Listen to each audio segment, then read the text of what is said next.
오늘 우리에게 주신 하나님의 말씀은 마태복음 10장 16절로부터 33절까지 말씀입니다. 보라, 내가 너희를 보냄이 양을 이리 가운데로 보낸가 같도다. 그러므로 너희는 뱀같이 지혜롭고 비둘기같이 순결하라.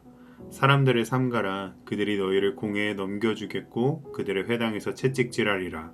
또 너희가 나로 말미암아 총독들과 임금들 앞에 끌려가리니 이는 그들과 이방인들에게 증거가 되게 하려 하심이라. 너희를 넘겨줄 때에 어떻게 또는 무엇을 말할까 염려하지 말라. 그때 너희에게 할 말을 주시리니 말하는 이는 너희가 아니라 너희 속에서 말씀하시는 이 곧 너희 아버지의 성령이시니라. 장차 형제가 형제를, 아버지가 자식을 죽는 데에 내주며 자식들이 부모를 대적하여 죽게 하리라. 또 너희가 내 이름으로 말미암아 모든 사람에게 미움을 받을 것이나 끝까지 견디는 자는 구원을 얻으리라. 이 동네에서 너희를 박해하거든 저 동네로 피하라. 내가 진실로 너희에게 이르노니 이스라엘의 모든 동네를 다 다니지 못하여서 인자가 오리라. 제자가 그 선생보다 또는 종이 그 상전보다 높지 못하나니 제자가 그 선생 같고 종이 그 상전 같으면 조카도다. 집 주인을 바알세불이라 하였거든 하물며 그 집 사람들이랴. 그런즉 그들을 두려워하지 말라. 감추인 것이 드러나지 않을 것이 없고 숨은 것이 알려지지 않을 것이 없느니라. 내가 너희에게 어두운 데서 이르는 것을 광명한 데서 말하며 너희가 귓속말로 듣는 것을 집 위에서 전파하라. 몸은 죽여도 영혼은 능히 죽이지 못하는 자들을 두려워하지 말고 오직 몸과 영혼을 능히 지옥에 멸하실 수 있는 이를 두려워하라. 참새 2마리가 한 아사리온에 팔리지 않느냐? 그러나 너희 아버지께서 허락하지 아니하시면 그 하나도 땅에 떨어지지 아니하리라. 너희에게는 머리털까지 다 세신 바 되었나니 두려워하지 말라. 너희는 많은 참새보다 귀하니라. 누구든지 사람 앞에서 나를 시인하면 나도 하늘에 계신 내 아버지 앞에서 그를 시인할 것이요 누구든지 사람 앞에서 나를 부인하면 나도 하늘에 계신 내 아버지 앞에서 그를 부인하리라. 아멘. 우리는 은근히 기대하곤 합니다. 예수님을 믿으면 내 인생이 전부 다 편해지진 않을까? 그러나 오늘 본문에서 예수님께서는 제자들을 파송하시며 전혀 다른 말씀을 하십니다. 예수님께서는 제자들에게 축복의 전망보다 먼저 핍박의 현실을 숨김없이 말씀하십니다. 왜냐하면 믿음은 환상 속에 있는 것이 아니라 현실의 삶 위에 세워져야 하기 때문이죠. 오늘 예수님의 말씀을 통해 왜 제자에게 핍박이 오는지, 그리고 그 핍박 앞에서 어떤 태도를 가져야 하는지, 그리고 우리는 무엇을 두려워해야 하는지를 깨닫는 이 시간이 되시기를 주님의 이름으로 축복합니다. 16절에서 예수님께서는 제자들의 현실을 이렇게 규정하십니다. 보라, 내가 너희를 보냄이 양을 이리 가운데로 보낸가 같도다.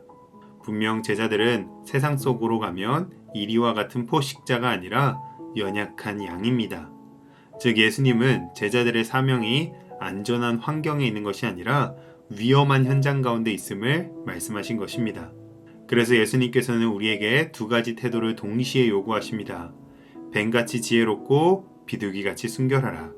이는 상황을 분별하고 무모하지 말며 동시에 타협하지 말고 거룩을 잃지 말라는 것입니다. 그리고 예수님께서는 제자들이 당하게 될 핍박과 고난을 구체적으로 말씀해 주십니다. 핍박과 고난은 사회적인 형태와 종교적인 형태와 정치적인 형태의 모든 관계들로부터 비롯될 수 있는 것들입니다. 그러나 이렇게 완전히 고립된 것 같은 순간에서도 예수님께서는 소망을 말씀해 주십니다. 그때 할 말을 주시리니. 제자들의 담대함은 우리가 훈련을 잘 받아서가 아니라 성령님이 함께 해주시기 때문입니다.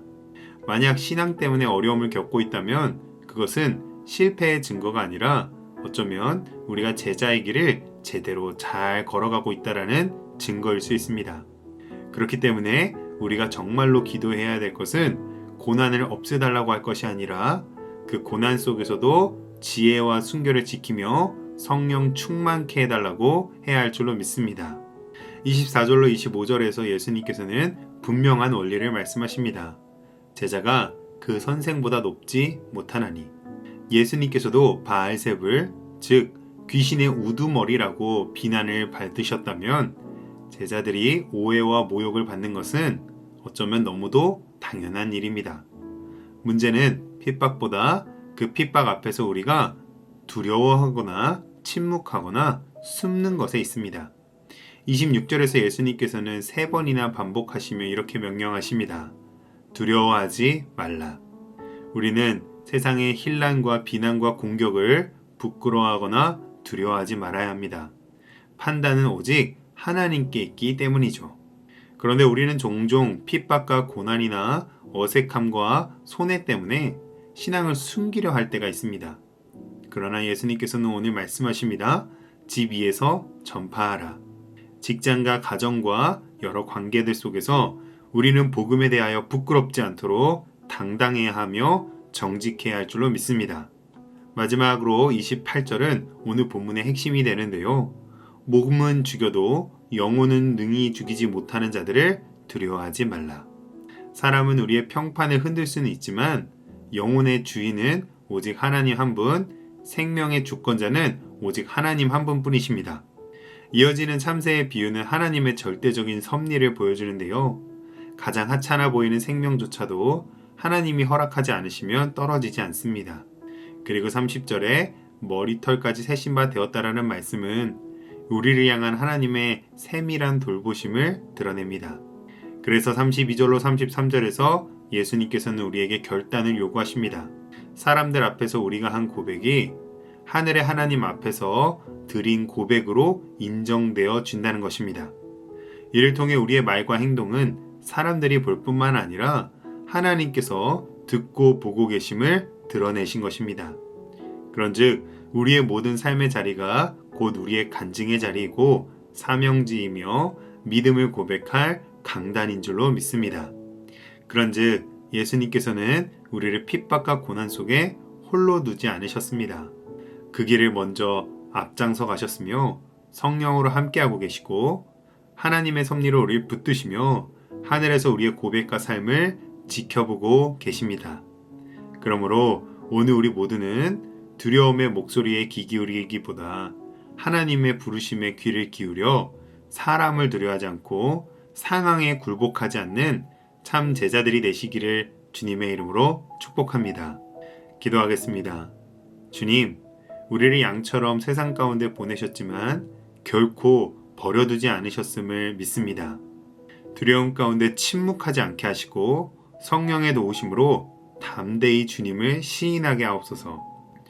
우리의 생명과 영혼을 붙드시는 하나님만을 경외하며 모든 두려움을 이기는 담대한 믿음으로 살아가게 하여 주옵소서. 예수님의 이름으로 기도합니다.